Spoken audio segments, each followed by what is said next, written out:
The Giver by Lois Lowry. Chapter 4. Jonas rode at a leisurely pace, glancing at the bike ports beside the buildings to see if he could spot Asher's. He didn't often do his volunteer hours with his friends because Asher frequently fooled around and made serious work a little difficult. But now, with 12 coming so soon and the volunteer hours ending, it didn't seem to matter. The freedom to choose where to spend those hours had always seemed a wonderful luxury to Jonas. Other hours of the day were so carefully regulated.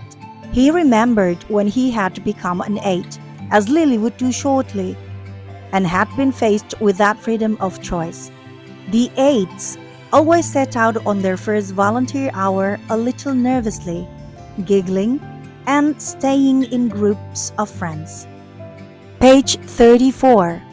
They almost invariably did their hours on recreation duty first, helping with the younger ones in a place where they still felt comfortable. But with guidance, as they developed self-confidence and maturity, they moved on to other jobs, gravitating toward those that would suit their own interests and skills. A male 11 named Benjamin had done his entire nearly 4 years in the rehabilitation center, working with citizens who had been injured. It was rumored that he was as skilled now as the rehabilitation directors themselves, and that he had even developed some machines and methods to hasten rehabilitation. There was no doubt that Benjamin would receive his assignment to that field and would probably be permitted to bypass most of the training. Jonas was impressed by the things Benjamin had achieved. He knew him, of course, since they had always been groupmates, but they had never talked about the boy's accomplishments because such a conversation would have been awkward for Benjamin. There was never any comfortable way to mention or discuss one's successes without breaking the rule against bragging, even if one didn't mean to. It was a minor rule, rather like rudeness, punishable only by gentle chastisement. But still, better to steer clear of an occasion governed by a rule which would be so easy to break. Page 35. The area of dwellings behind him, Jonas rode past the community structures, hoping to spot Asher's bicycle parked beside one of the small factories or office buildings. He passed the child care center where Lily stayed after school and the play area surrounding it. He rode through the central plaza and the large auditorium where public meetings were held. Jonas slowed and looked at the name tags on the bicycles lined up outside their nurturing center. Then he checked those outside food distribution. It was always fun to help with the deliveries, and he hoped he would find his friend there so that they could go together on the daily rounds, carrying the cartons of supplies into the dwellings of the community.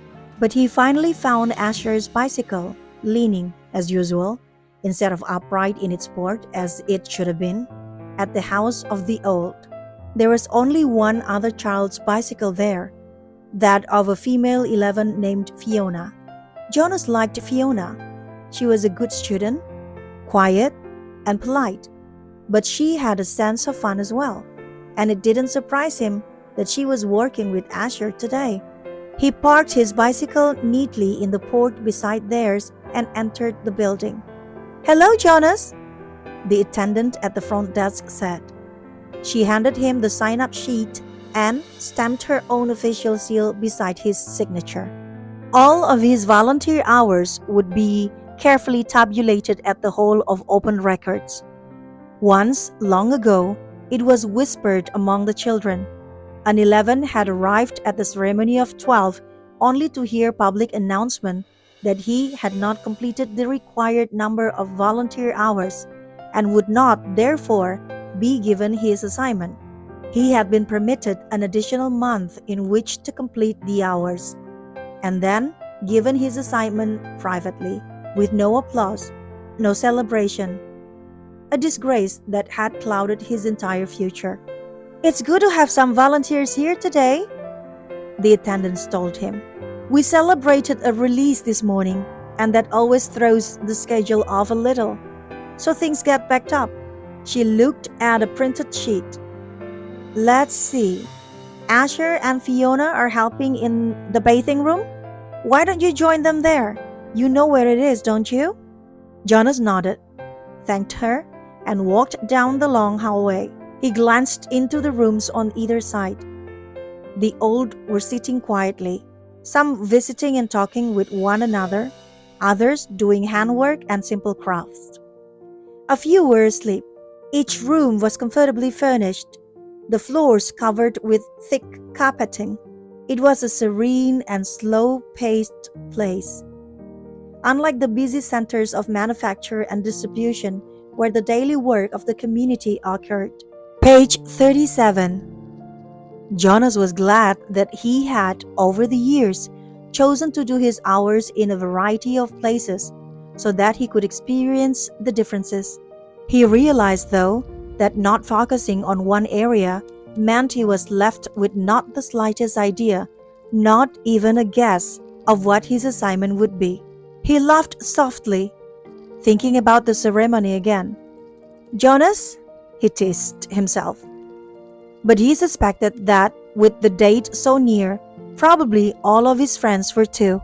He passed a caretaker walking slowly with one of the old in the hall. Hello, Jonas, the young uninformed man said, smiling pleasantly. The woman beside him, whose arm he held, was hunched over as she shuffled along in her soft slippers. She looked toward Jonas and smiled, but her dark eyes were clouded and blank. He realized she was blind. He entered the bathing room with its warm, moist air and scent of cleansing lotions. He removed his tunic, hung it carefully on a wall hook, and put on the volunteer's smock that was folded on a shelf. Hi, Jonas! Asher called from the corner where he was kneeling beside a tub. Jonas saw Fiona nearby, at a different tub. She looked up and smiled at him, but she was busy, gently washing a man who lay in the warm water. Jonas greeted them and the caretaking attendants at work nearby. Then he went to the row of padded lounging chairs, where others of the old were waiting. He had worked here before. He knew what to do. Your turn, Larissa, he said, reading the name tag on the woman's robe. I'll just start the water and then help you up. He pressed the button on a nearby empty tub and watched as the warm water flowed in through the many small openings on the sides. The tub would be filled in a minute and the water flow would stop automatically. He helped the woman from the chair, led her to the tub, removed her robe, and steadied her with his hand on her arm as she stepped in and lowered herself. She leaned back and sighed with pleasure, her head on a soft cushioned headrest. Comfortable? He asked, and she nodded. Her eyes closed. Jonas squeezed cleansing lotion onto the clean sponge at the edge of the tub and began to wash her frail body. Last night, he had watched as his father bathed the new child. This was much the same. The fragile skin, the soothing water, the gentle motion of his hand, slippery with soap. The relaxed, peaceful smile on the woman's face reminded him of Gabrielle being bathed, and the nakedness too. It was against the rules for children or adults to look at another's nakedness, but the rule did not apply to new children or the old. Jonas was glad. It was a nuisance to keep oneself covered while changing for games, and the required apology if one had, by mistake, glimpsed another's body was always awkward. He couldn't see why it was necessary. He liked the feeling of safety here in this warm and quiet room. He liked the expression of trust on the woman's face as she lay in the water unprotected, exposed, and free. From the corner of his eye, he could see his friend Fiona help the old woman from the tub and tenderly pat his thin, naked body, dry, with an absorbent cloth. She helped him into his robe. Jonas thought Larissa had drifted into sleep, as the old often did, and he was careful to keep his motions steady and gentle so he wouldn't wake her. He was surprised when she spoke, her eyes still closed. This morning, we celebrated the release of Roberto, she told him. It was wonderful.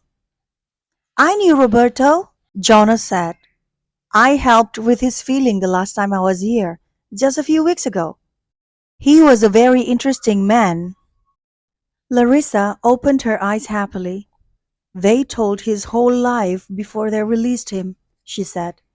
They always do. But to be honest, she whispered with a mischievous look, some of the tellings are a little boring.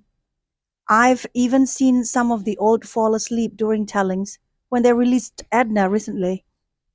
Did you know Edna? Jonas shook his head. He couldn't recall anyone named Edna. Well, they tried to make her life sound meaningful, and of course, she added primly, all lives are meaningful. I don't mean that they are not. But Edna, my goodness, she was a birth mother, and then she worked in food production for years until she came here. She never even had a family unit. Larissa lifted her head and looked around to make sure no one else was listening. Then she confided, I don't think Edna was very smart. Jonas laughed. He rinsed her left arm, laid it back into the water, and began to wash her feet. She murmured with pleasure as he massaged her feet with the sponge. But Roberto's life was wonderful, Larissa went on. After a moment, he had been an instructor of 11s. You know how important that is. And he'd been on the planning committee. And goodness, I don't know how he found the time. He also raised two very successful children. And he was also the one who did the landscaping design for the Central Plaza. He didn't do the actual labor, of course. Now you're back? Lean forward and I'll help you sit up. Jonas put his arm around her and supported her as she sat. He squeezed the sponge against her back and began to rub her sharp-boned shoulders. Tell me about the celebration. Well, there was the telling of his life. That is always first. Then the toast. We all raised our glasses and cheered. We chanted the anthem. He made a lovely goodbye speech, and several of us made little speeches wishing him well. I didn't, though. I've never been fond of public speaking. He was thrilled. You should have seen the look on his face when they let him go. Jonas slowed the strokes of his hand on her back thoughtfully. Larissa? He asked. What happens when they make the actual release? Where exactly did Roberto go? She lifted her bare, wet shoulders in a small shrug. I don't know. I don't think anybody does, except the committee.